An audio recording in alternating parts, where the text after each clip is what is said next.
The thing I noticed in every house was the book. The book was there. I said to the mother, "Why do you fast in Ramadan? Why? What is the point?" And she said to me, "I fast in Ramadan to remember the poor." Allahu Akbar. This woman who knew only tribulations was emptying her stomach to thank God. For an empty stomach, what is this? And I thought at that moment, Sheikh, if this is Islam, I want to be Muslim. اللهم ثبتهم على الإيمان وارزقهم أعلى الجنان كما رزقتهم هداية القرآن. بالقرآن اهتديت. بالقرآن اهتديت في رحمه تحلو الحياة شوقا إلى المولى أتاي أسلمت روحي للإله نور الحنايا والطلوع لله أعلنت الرجوع آياته تغدو شموع ويفيض في قلبي سنا نور الحنايا والطلوع لله أعلنت الرجوع آياته تغدو شموع ويفيض في قلبي سنا.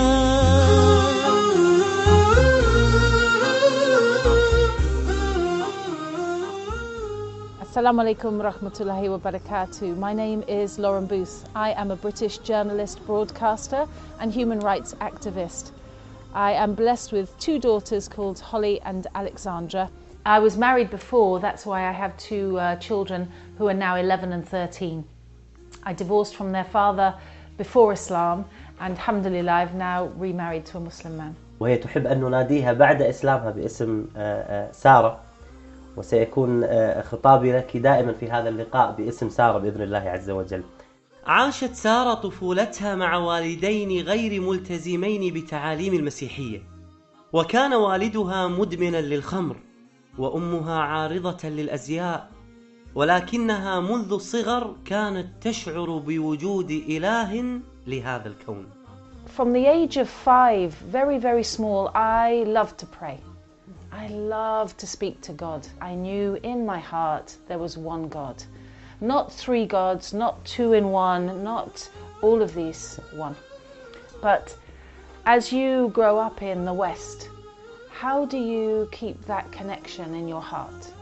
بدأت قصة أختنا سارة مع القرآن في فلسطين حين زارتها زيارة صحفية، فوجدت القرآن موجود في كل بيت. So there I met people living in poverty who were living under occupation.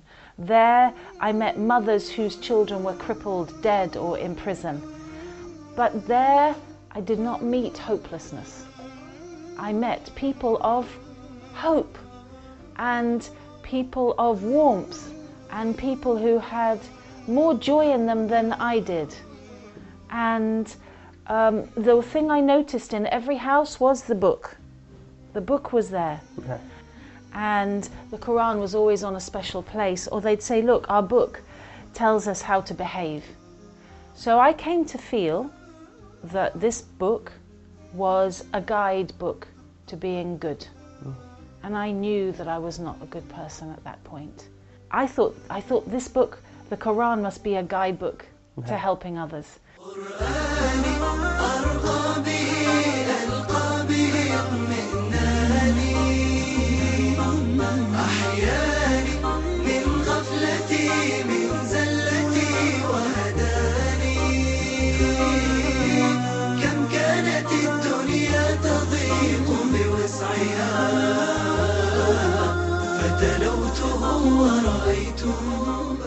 ذهبت سارة للتسوق قبل رجوعها إلى بريطانيا، ومن ضمن قائمة التسوق وضعت القرآن للفضول والاطلاع. اشترته وعند رجوعها إلى بيتها فتحت المصحف. Remember that in 2006 I was drinking, smoking, very selfish, hedonistic. And I opened it with, yeah, let's have a look. Arrogance. Not peace, I came to arrogance. And I read this. And it's Surah Hud, Ayah 102.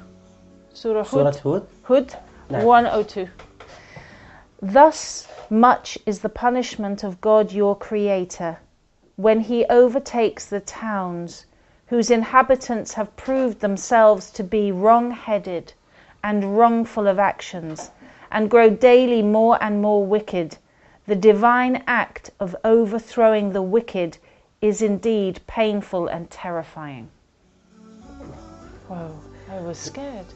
وكذلك أخذ ربك إذا أخذ القرى وهي ظالمة إن أخذه أليم شديد. يا نفحة القرآن فوحي عطرا على قلبي وروحي، يا بلسما يطوي جروحي، لولا الهداية ما ارتويت. هذا قدر الله سبحانه وتعالى لها، بأنه تم تخويفها في هذا الوقت، لأن الله سبحانه وتعالى يعلم بأنه خيرا لها. فالقرآن الكريم يحتوي على الترغيب ويحتوي على الترهيب، فالله سبحانه وتعالى أعلم بما هو خير للبشر. Every page just seemed to tell me that I was a sinner and I was going to hell and God was angry with me. So when I started traveling the Middle East as a non-Muslim and as a reporter and journalist, I began to be moved by the clear expressions of manners. I was in Ramallah on my first ever visit to the West Bank, and I didn't have a coat because, long story, and I was cold. And an old lady came and she said, "Yalla, yalla, imshi, imshi." She pulled me into her house. I didn't think this actually happened. I didn't in the 21st century, I can't believe it. So that's the kind of generosity that we can give to one another and should when we're practicing the teachings of the Holy Quran. في 2008 كانت لها زيارة أخرى إلى فلسطين، وكانت لهذه الزيارة أثر كبير على أختنا سارة لأنها كانت في رمضان. وفي هذه الزيارة زارت إحدى العوائل الفلسطينية هناك. And I knocked on the door and the mother opened the door like this. Assalamu alaikum wa rahmatullahi wa barakatuh, Fadal. She was so full of light.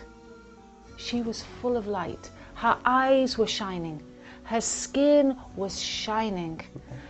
And she opened the door as if I was going into the Taj Mahal.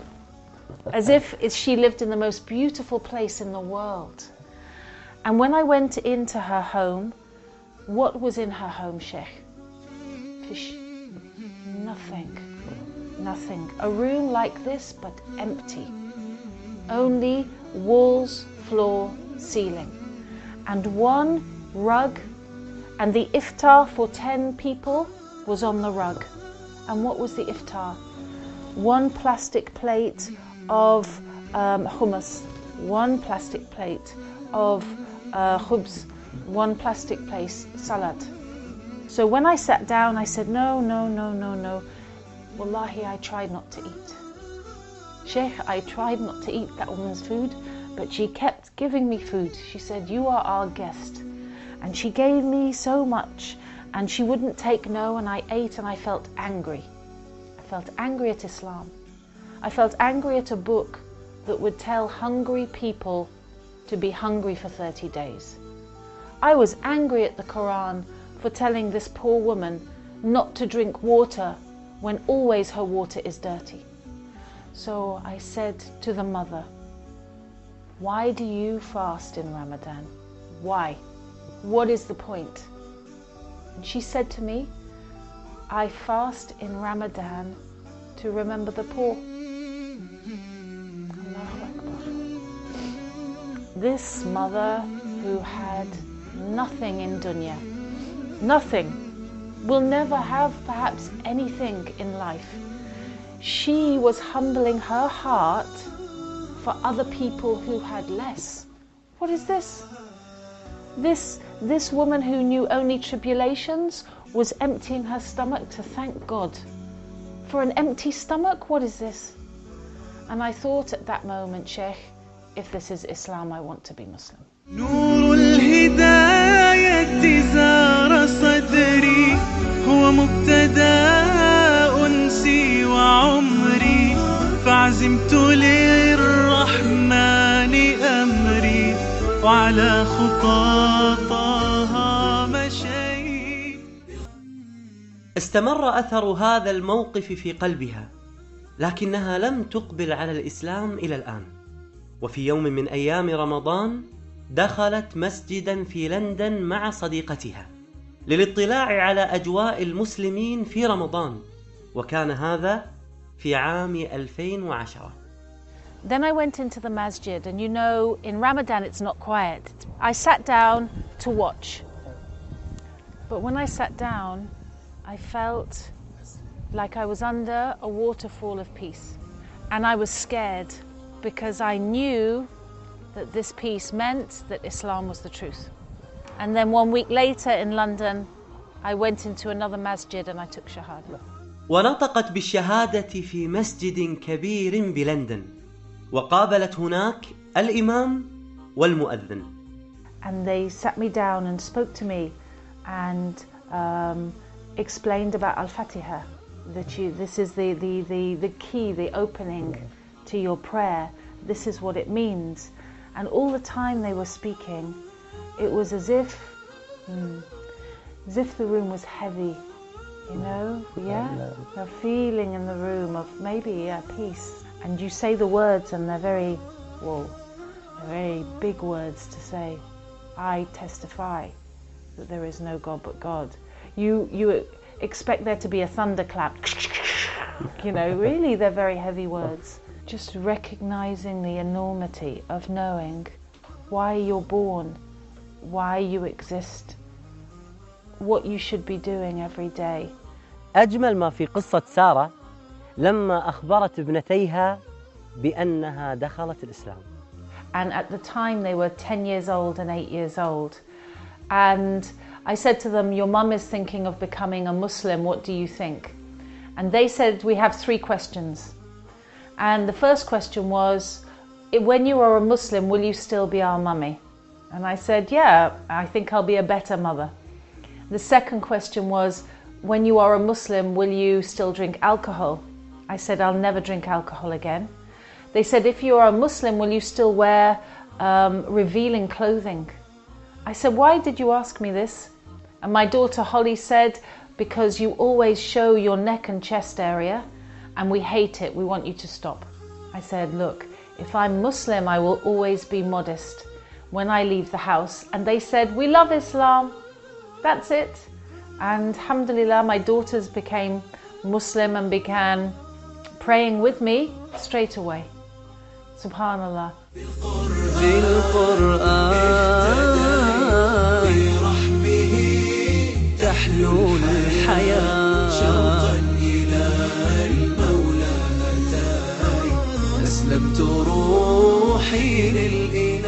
بعد الإسلام رجعت وفتحت المصحف بمرات وكرات كثيرة وعديدة.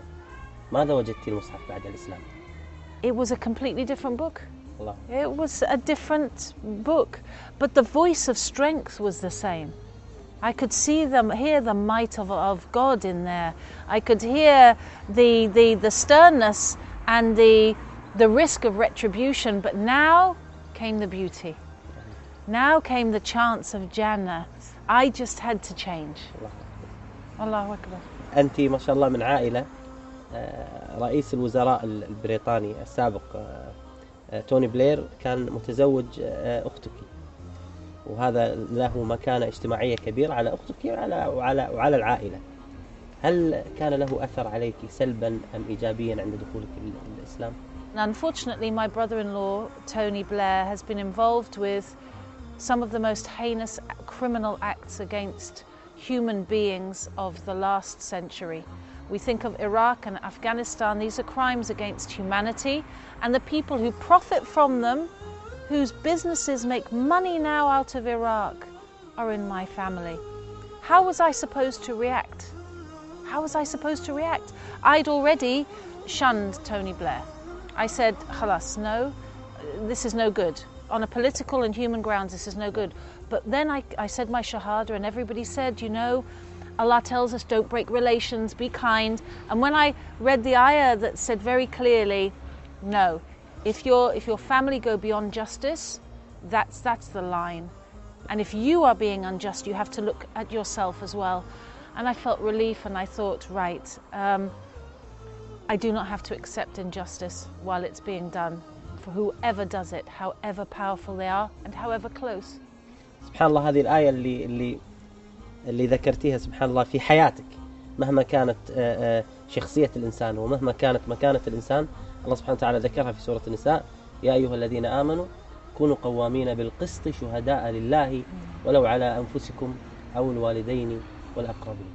أصبحت قراءة سارة للقرآن مختلفة، مع أنها لا تجيد قراءة اللغة العربية، ولكن رسائل القرآن تصل مباشرة إلى القلوب.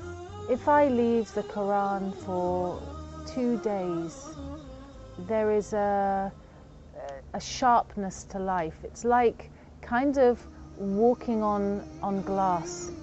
Like things will get to you, things will stab at you in a small way, but you know, you'll be affected. I will be affected by things directly. الله سبحانه وتعالى يقول: الذين يأكلون الربا لا يقومون إلا كما يقوم الذي يتخبطه الشيطان من المس. So, Sheikh, it's an odd choice to choose a fairly unspiritual, very practical verse in the Quran. I know, you know, most people we're drawn towards, I want to read about what Jannah is about, or I want to be afraid of hellfire. But when I first read this, it's incredible because it was in 2010 when we were talking about the world banks crashing, when it looked like American finance was finished. Today, all of the world is touched by riba. Kuwait is touched by riba. Muslims are touched by riba. Everything that we buy, somebody, the shopkeeper is selling it you with riba. Allahu Akbar. How do we cleanse ourselves? Riba is devouring the business world. It's devouring humanity. It's making us slaves. We are slaves because of riba. We are abid riba. ثبتني يا الله على طريق الهدى فكل ما أخشى سوء الختام غدا. You're probably wondering about people like me who've come to Islam, and I'm telling you, 3 years ago I was not in hijab. 3 years ago I was not going to be Muslim. Let me ask you this: would you buy a car of someone who hated cars and preferred bicycles? Or would you go to an expert in cars? Don't seek out messages from people who've already decided they hate Islam. Go to a masjid, speak to an imam, go to the Quran yourself, and most of all, ask God for guidance to the truth. That's all, and may the truth find you. أختنا سارة، شكرا لك من القلب. أنا وفريق العمل أريد أن أعرف أمنية أختنا سارة. I have a very small charity called Peace Trail in the UK, and we are determined to work in the area because it says in the Quran, take care of the people around you first. You know, my heart is in Gaza, but my life is here. Allah has put us here to make a difference. So we've been looking for a while at buying a house to look after between 6 and 10 sisters and their families, because these revert to Islam. There's many now. 5,000 Muslims coming to Islam every year, and the sisters, wallahi, they're struggling. Sometimes they are abused by their new Muslim husbands, may Allah forgive us all. Sometimes their family kicks them out and they have nowhere to live. And the new community, Sheikh, we're not looking after them properly. And it breaks your heart when the new sisters, they go to the church and the church looks after them. So I ask Allah, Allah provides everything. بعد أن علمت بأن موقع نون سيساهم معها في مشروعها الدعوي، فرحت سارة فرحا لا يوصف. Sheikh, are you serious? Are you serious? نعم بإذن الله عز وجل. Do you know how much this means? That there are sisters who are leaving Islam right now, And some of them have gone into prostitution and gone into drugs because we have not had this happen. And we know families right now who can move into this house. And, you know, before we finished this interview, I asked Allah, before you told me this, I said, Allah, please provide for these sisters. And you've just said this, and I can't believe it. Allah, yes, I can. I can. I'm amazed. Wallahi, literally, when I made dua upstairs, I was asking for help for this. And subhanAllah, this is great news to support our community here. Wallahi, may Allah, I thank Allah.